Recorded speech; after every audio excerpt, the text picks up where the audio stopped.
क्या आप भी उन स्टूडेंट्स में से हैं जो डेटा स्ट्रक्चर्स एंड एल्गोरिथम्स यानी कि डीएसए का नाम सुनकर ही घबरा जाते हैं? यूनिवर्सिटीज में होता यह है कि प्रोजेक्टर के ऊपर सी प्लस प्लस या जावा के लंबे लंबे कोड्स चढ़ा दिए जाते हैं और हम उनसे कंसेप्ट हमारे क्लियर नहीं थे, बस रट्टा करके हम मिड्स या फाइनल्स निकाल लेते हैं।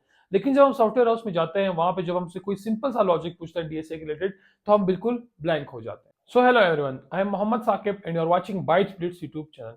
आज की इस वीडियो में हम लोग स्टार्ट करने वाले हैं डीएसए की सबसे कंसेप्चुअल और आसान सीरीज। यहाँ पे हम कोड की तरफ डायरेक्ट बिल्कुल भी नहीं भागेंगे, सिर्फ हम लोग कंसेप्ट पे फोकस करेंगे और जहां पे जरूरी होगा वहां पे सिर्फ हम कोड की तरफ जाएंगे। यानी आपके काफी ज्यादा इजी रहने वाली है, कंसेप्चुअल रहने वाली है, आपका जो लॉजिक है वो बिल्कुल क्लियर हो जाएगा।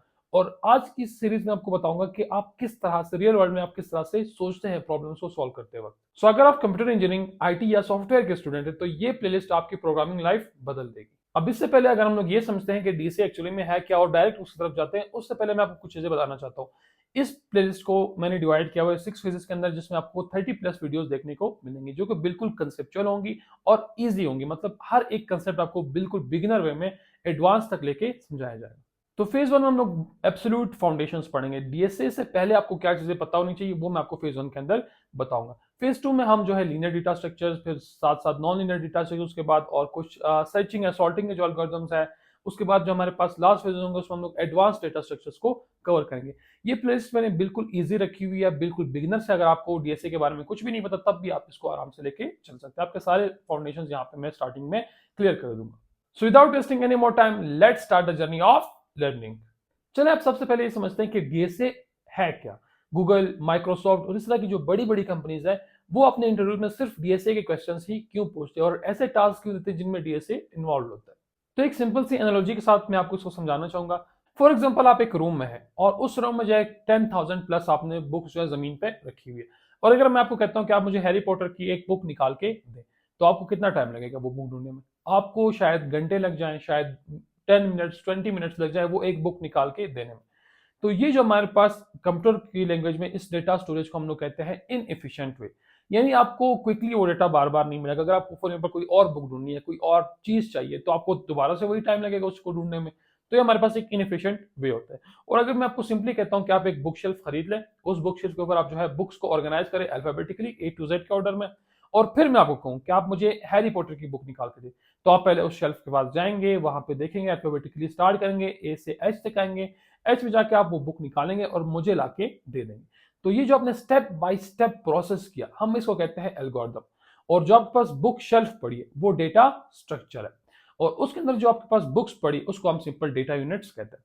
डेटा वो बुक्स होगी, डेटा स्ट्रक्चर वो शेल्फ है जो उसको ऑर्गेनाइज करके रखता है, और जो स्टेप बाय स्टेप प्रोसेस आपने अप्लाई किया उस बुक को फेच करके मुझ तक लाने में, उसको हम कहते हैं एल्गोरिथम।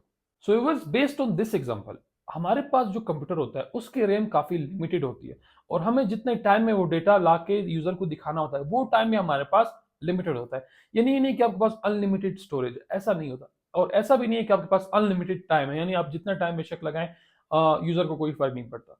इट डिपेंड्स कि आप लोगों ने कौन सा एल्गोरिथम लगाना है और किस टाइप का डेटा स्ट्रक्चर यूज करना है।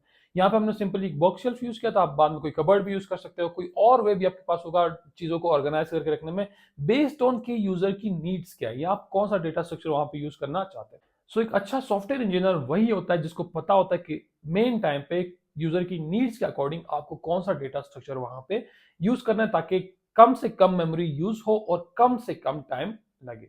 सो अगर आपसे कोई पूछता है कि डेटा की डेफिनेशन क्या है, डेटा की डेफिनेशन हमारे पास ये है कि the collection of raw facts and figures और वैल्यूज।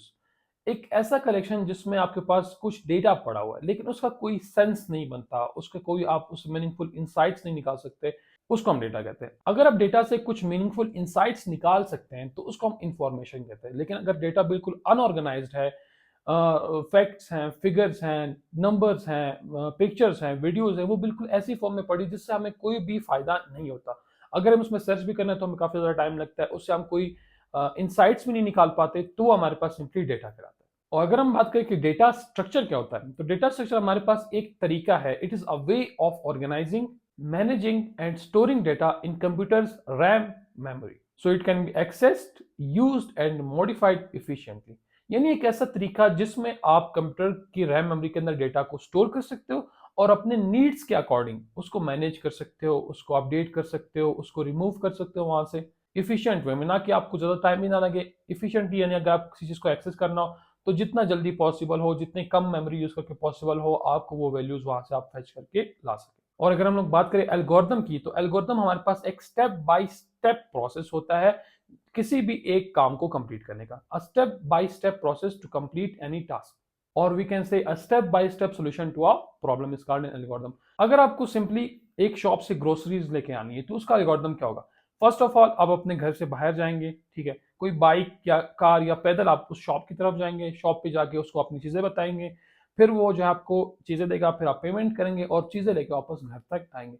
ये एक स्टेप बाय स्टेप प्रोसेस है। ऐसा डायरेक्टली बिल्कुल भी नहीं हो सकता कि आप डायरेक्टली शॉप पे चले जाएं, बगैर घर से निकले आप शॉप पे पहुंच जाएं और वहां पे जाके आप चीजें उठाएं बगैर पेमेंट किए, बगैर कुछ कहे और आप घर आ जाए। तो ये एल्गोरिथम के स्टेप्स नहीं है। एल्गोरिथम हमारे पास फाइनाइट होता है, कुछ स्टेप्स होते हैं जिनको फॉलो करके हम कोई रिजल्ट अचीव कर सकते हैं। सो व्यूअर्स, आई होप कि आपको समझ में आ गया होगा कि डीएसए एक्चुअली में होता क्या है। नेक्स्ट जो हमारे पास वीडियो आएगी उसमें आपको मेमोरी मैनेजमेंट के बारे में बताऊंगा कि मेमोरी किस तरह से मैनेज करते हैं, किस तरह से हम एल्गोरिथम्स को वहां पे अप्लाई करते हैं, मेमोरी की टाइप्स क्या होती है, जो भी फंडामेंटल्स हैं मेमोरी के रिलेटेड जो हमें चाहिए होंगे डीएसए स्टार्ट करने से पहले, नेक्स्ट वीडियो में हम उसी बारे में बात करेंगे। सो अगर आप लोग को वीडियो अच्छी लगी या कुछ भी आपको कंसेप्ट यहाँ पे समझ में आए तो इस वीडियो को लाइक और चैनल को सब्सक्राइब लाजमी से कर देना। मिलते हैं नेक्स्ट वीडियो में, तब तक के लिए टेक केयर।